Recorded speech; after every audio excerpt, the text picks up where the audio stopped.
विद्यार्थियों नमस्कार। History by captain doctor Rajendra ऐतिहासिक अध्ययन की श्रृंखला में मैं captain doctor Rajendra, associate professor department of history, government Dungar college Bikaner, आप सभी का स्वागत और अभिनंदन करता हूं। विद्यार्थियों, मेरी आज की कक्षा महाराजा गंगा सिंह विश्वविद्यालय बीकानेर के बीए पार्ट 3 के आधुनिक भारत के इतिहास के विद्यार्थियों के लिए है। और विद्यार्थियों, आधुनिक भारतीय इतिहास के अध्ययन की इस श्रृंखला के अंतर्गत इससे पहले पिछले हफ्ते मैंने आपसे बात की थी 1857 के विद्रोह के बारे में।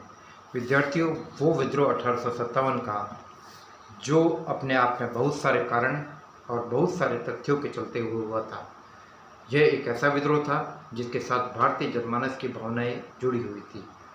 तो विद्यार्थियों, इससे पहले की कक्षा में मैंने आपसे 1857 की क्रांति के कारणों के बारे में चर्चा की थी और आज की कक्षा में मैं आपसे बात करूंगा इस आंदोलन की प्रकृति के बारे में, इस आंदोलन के स्वरूप के बारे में।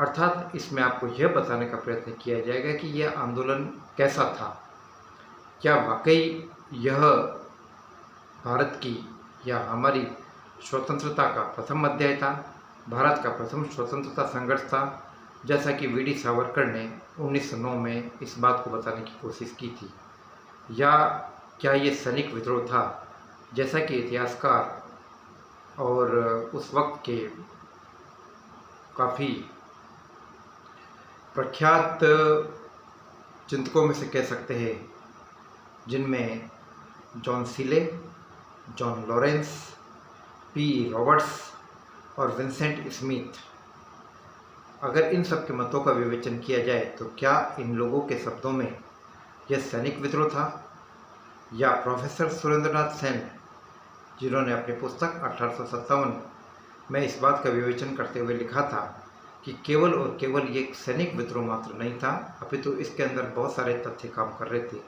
या फिर हमें तारानाथ के कथन का विवेचन करना होगा जिसमें कि उन्होंने इस क्रांति को एक समित और एक अधिकार विहीन वर्ग की ब्रिटिश शासन के खिलाफ एक प्रतिक्रिया बताया। तो विद्यार्थियों, इस क्रांति की प्रकृति और स्वरूप, इसको लेकर इतिहासकारों के अंदर अलग अलग मत हैं। प्रश्न यह पैदा होता है कि यह मत क्यों, मतों में इतना भेद क्यों? तो विद्यार्थियों, यह इतिहास की प्रकृति है और जैसा कि प्रसिद्ध इतिहासकार E.H. कार ने लिखा है कि ऐतिहासिक तथ्य गूंगे और बहरे होते, वे स्वयं नहीं बोलते बल्कि इतिहासकार उनसे बुलवाता है। तो तथ्यों के विश्लेषण में काफ़ी हद तक इतिहासकार का एक व्यक्तिगत दृष्टिकोण और उसकी पूर्व अवधारणाएं भी ऐतिहासिक विचारधारा को प्रभावित करती है। यद्यपि ऐतिहासिक अध्ययनों का काफ़ी सटीकता से विश्लेषण करने के लिए जरूरी है कि हम अपनी व्यक्तिगत भावनाओं से ऊपर उठकर काम करें, लेकिन कई बार ऐसा होता है कि अपने अपने विचार भी इसमें समाविष्ट हो जाते हैं। तो यदि हम 1857 की क्रांति की प्रकृति और स्वरूप के बारे में इतिहासकारों के मतों का विश्लेषण करते हैं तो हम ये पाएंगे कि बिल्कुल इसी प्रकार की बात यहाँ पर काम कर रही है।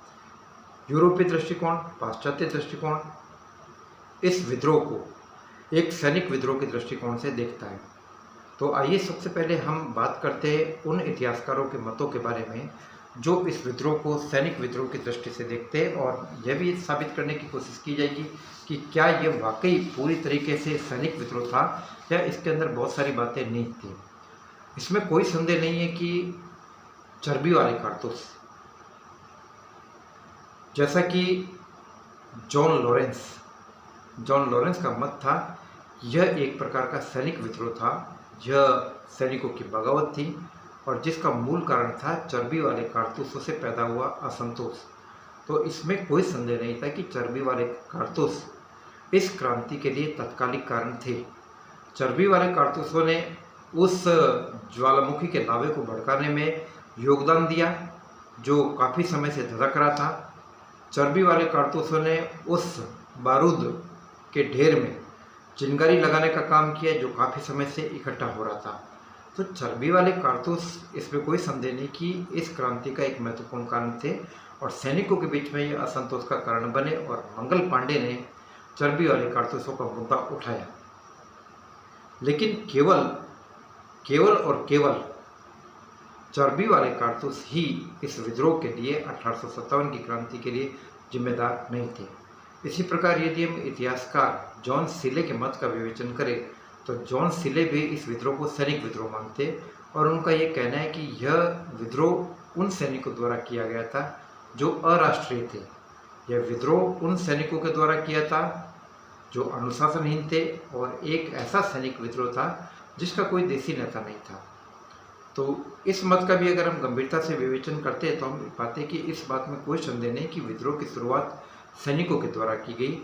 सैनिकों के दिलो दिमाग में बहुत सारे कारण ऐसे मौजूद थे जो उनके अपने असंतोष को भड़का रहे थे, जैसे कि सैनिकों की सेवा शर्तों के अंदर काफ़ी अंतर था। एक भारतीय सैनिक और यूरोपीय सैनिक के बीच में काफ़ी भेदभाव किया जाता था। भारतीय सैनिक कितना योग्य क्यों न हो, उसे सूबेदार के पद से ऊपर प्रमोशन नहीं मिलता था। इसके अलावा भारतीय सैनिकों के लिए निःशुल्क डाक सेवा भी खत्म कर दी गई थी। तो इसके अलावा वेतन भत्ते और कई चीज़ों में अंतर था।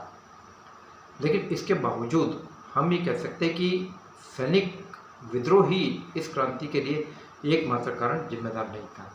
इसी प्रकार अगर हम इतिहासकार पी रॉबर्ट्स के मत का विवेचन करें तो पी रॉबर्ट्स भी इसे सैनिक विद्रोह मानते हैं। और सबसे बड़ी बात यह कि इतिहासकार स्मिथ, जिन्होंने early history of the India नामक बुक लिखी थी, और उसमें ये कहते हैं कि 1857 का विद्रोह कोई और विद्रोह नहीं था बल्कि ये एक सैनिक बगावती सैनिकों का विद्रोह था और जिसके पीछे मूल कारण भारतीय सैनिकों की अनुशासनहीनता और अंग्रेजी सैनिक अधिकारियों की मूर्खता कही जा सकती है। तो इस प्रकार से ये वेस्टर्न हिस्टोरियन, पाश्चात्य इतिहासकार सैनिक विद्रोह को इसके लिए उत्तरदायी मानते हैं। लेकिन हकीकत में ऐसा नहीं। यदि हम तथ्यों का गंभीरता से विश्लेषण करें तो हम ये पाएंगे कि ऐसी बात नहीं है। जब इस क्रांति के 100 वर्ष पूरे हो गए, 1857 से हम 1957 में आते, तो इस क्रांति के 100 वर्ष पूरा होने पर विविध प्रकार के कार्यक्रम आयोजित किए गए और साथ ही साथ यह भी तय किया गया कि इस क्रांति के स्वरूप के बारे में, इस क्रांति की प्रकृति के बारे में शोध किए जाने की जरूरत है। और इसी प्रक्रिया के तहत हम देखते हैं कि इतिहासकार सुरेंद्रनाथ सेन ने अपनी पुस्तक 1857 लिखी और 1857 में उन्होंने इस बात को लिखा कि इसमें कोई संदेह नहीं कि यह विद्रोह एक सैनिक विद्रोह के रूप में शुरू हुआ। इस विद्रोह की शुरुआत सैनिकों ने की, लेकिन जल्दी ही इसमें बहुत सारे तत्व शामिल हो गए और केवल सैनिक कारण ही इस विद्रोह के लिए जिम्मेदार नहीं रहे। इसी प्रकार यदि हम इतिहासकार ताराचंद के ग्रंथों का अवलोकन करें तो ताराचंद का दृष्टिकोण ये कहता है कि यह केवल सैनिक विद्रोह नहीं था बल्कि इस विद्रोह के पीछे मूल कारण ये था कि समाज का, देश का एक ऐसा वर्ग जो दमित था, जो पिछड़ा हुआ था, जिसके ऊपर अत्याचार हो रहे थे, जो अधिकारों से विहीन था, वह वर्ग अपनी स्थिति को सुधारने के लिए, अपनी स्थिति को बेहतर बनाने के लिए और ज़्यादा से ज़्यादा अधिकार पाने के लिए उत्सुक था और यह विद्रोह उसी प्रकृति का नतीजा था।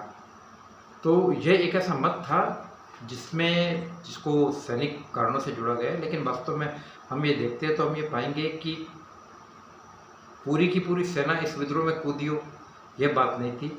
और सैनिकों के अलावा बाकी लोगों ने इस विद्रोह में भाग नहीं लिया, यह बात नहीं थी। क्योंकि यदि अगर हम सेना की बात करते हैं तो खुद लॉर्ड कैनिंग ने लिखा है कि यदि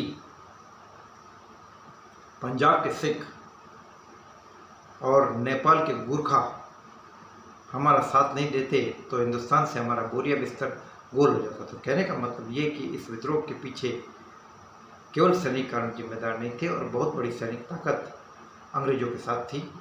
तो विद्यार्थियों, इस कक्षा में मैंने अभी आपसे विवेचन किया, अभी मैंने आपको इस बात को समझाने की कोशिश की कि क्या सैनिक विद्रोह इस क्रांति के लिए किस हद तक जिम्मेदार थे। अब विद्यार्थियों में इस क्रांति के एक दूसरे स्वरूप और प्रकृति के बारे में जो दूसरा मत है उसका विवेचन करूंगा और ये मत जेम्स आउट्रम का मत है। जेम्स आउट्रम का यह मानना था कि यह मुसलमानों की बगावत थी। उसका ये कहना था कि हिंदुस्तान में अंग्रेजों ने सत्ता मुसलमानों से छीनी, मुगलों से छीनी, इसलिए मुसलमानों में असंतोष था। क्रांति का नेता बहादुर शाह जफर था।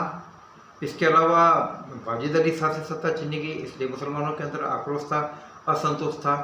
तो इसलिए उसने कहा कि यह मुसलमानों का विद्रोह था और मुसलमानों ने अंग्रेजों के खिलाफ यह विद्रोह अपनी सत्ता को पुनः हासिल करने के लिए किया और मुसलमानों के द्वारा यह विद्रोह संचालित किया गया। लेकिन ऐसी बात नहीं थी। यदि हम इस विद्रोह का गंभीरता से विश्लेषण करते तो हम ये पाते कि इसमें कोई संदेह नहीं कि जफर के नाम से क्रांति लड़ी गई, लेकिन जफर ने भी अनमने ढंग से इस क्रांति का नेतृत्व किया था। और दूसरी बात यह कि मुसलमानों की अगर हम बात करें तो केवल 1/3 मुसलमान ही इससे जुड़े हुए थे। बाकी क्रांति के अन्य बड़े नेताओं में लक्ष्मीबाई, नाना साहब, तात्या टोपे, इसके अलावा बिहार के जगदीशपुर से कोर सिंह और भी बहुत सारे अन्य धर्मों और विचारधाराओं के लोग भी इससे जुड़े हुए थे। तो इसे केवल और केवल मुसलमानों का सैनिक विद्रोह कहा जाए, मुसलमानों का विद्रोह कहा जाए तो यह उचित नहीं होगा। इसके अंदर बहुत सारे तथ्य शामिल थे। तो इस विद्रोह को केवल मुसलमानों का विद्रोह इस विद्रोह के अन्य तथ्यों के साथ अन्याय करने जैसा होगा। तो विद्यार्थियों, अभी मैंने आपसे 2 बातों के बारे में विवेचन किया और यह सिद्ध करने की कोशिश की कि क्या यह सैनिक विद्रोह था या केवल मुसलमानों का विद्रोह था। आगे की कक्षा में मैं इस क्रांति के स्वरूप और प्रकृति के बारे में आपसे और विवेचन करूंगा। तब तक आप इससे जुड़ी हुई कोई जिज्ञासा हो मेरे से 9928482295 पर पूछ सकते हैं। जय भारत, जय हिंद।